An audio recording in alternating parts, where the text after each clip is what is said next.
We'll now turn to a couple of ideas that come from theoretical computer science regarding the correctness of computer code.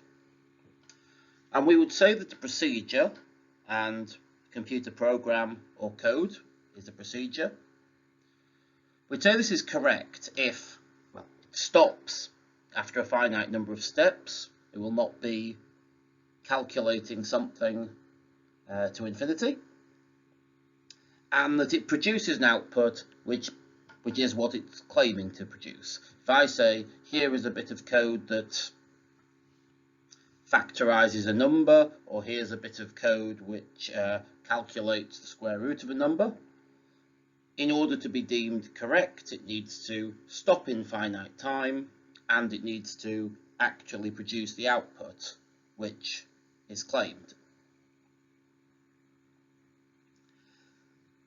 We also have this idea of a loop invariant, where I have a loop in the code that says repeat a certain procedure many times, at least until some condition is met.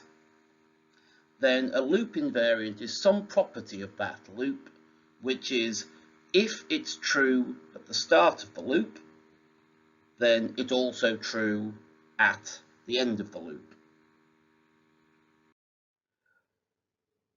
We're now going to introduce the idea of pseudocode. Now, pseudocode is just a way of describing a mathematical routine that would be iterated.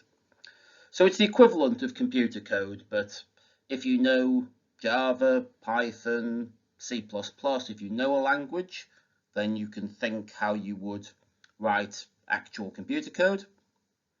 If not, don't worry, we're just going to approach this in everyday language. So a simple loop would be to find input two integers m and n, and we would do this next part repeatedly. As long as m plus n is less than 996, we then replace m with n plus 5, and we replace n with n minus 1. So we keep doing that process of repeat, check if it's less than 996, and then just keep doing that. Anytime I replace it with replace m and n with numbers such that they don't sum to something less than 996, then this clause would stop, and I would output the final two values, m and n. So we're just going to show that if we started with, for example, m is 1 and n is 1, then we would end with m is 1246 and n would be minus 248.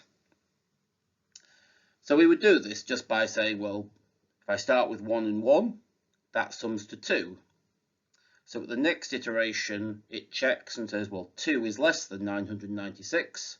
So I replace m with, I replace 1 with 6, add 5 to it, and I replace n equals 1 with 0. I subtract 1 to it. So that now sums to 6, which is definitely less than 996, so I keep going. So you can see m will go 1, 6, 11, 16, 21, 26, and so on, whereas n will just go down one at a time. 1, 0, minus 1, minus 2, minus 3. But this will stop in finite time, because eventually m will reach 1246 at the same time that n reaches minus 248. And then at the next iteration, it'll check that that's less than 996, which it isn't. It's 998, so it stops and it outputs the last m plus n. So we could show a few things are loop invariants for this. Because each time it updates, m increases by 5 and n decreases by 1, m plus n can change by 4 units in each loop. So because it can't ever be 997 or greater at the start of a loop, it can't be for more than that at the end of the loop. So it must be less than 1000 if it's less than 1000 at the start of the loop, it will be less than 1000 at the end of the loop. So that is loop invariant. And when we've got a while clause, there is usually a loop invariant of whatever it is triggering, whether we update anything.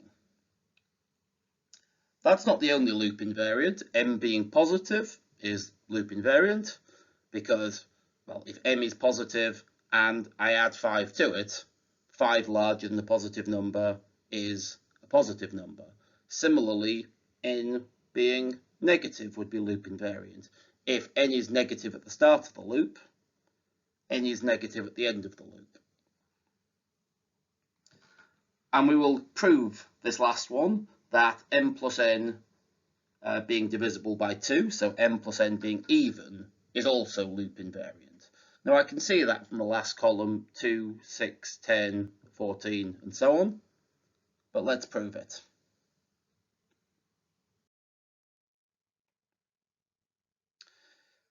If I reintroduce the little bit of pseudocode that we had before, so I'm going to show directly that if M plus N is even at the start of the loop, then M plus N is even at the end of the loop. So if M plus N is even, then I can write it as 2 lots of k for some other integer, k. Well, either M plus N is greater than or equal to 996, in which case nothing changes, and so if it's even at the start, it's still even because nothing's changed. Or, if it is updated, then M gets replaced with N plus 5, and N gets replaced with N minus 1. So M plus N gets replaced with N plus 5 plus N minus 1.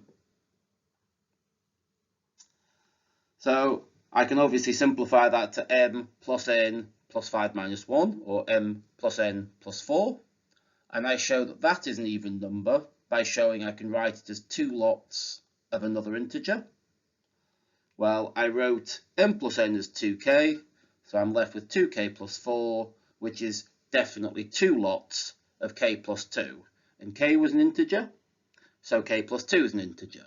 So I've written my new output, or my new end of the loop, M and N, as 2 lots of an integer. So if it was even on the way in the loop, it's even on the way out the loop every time. So I have proven directly that it's loop invariant.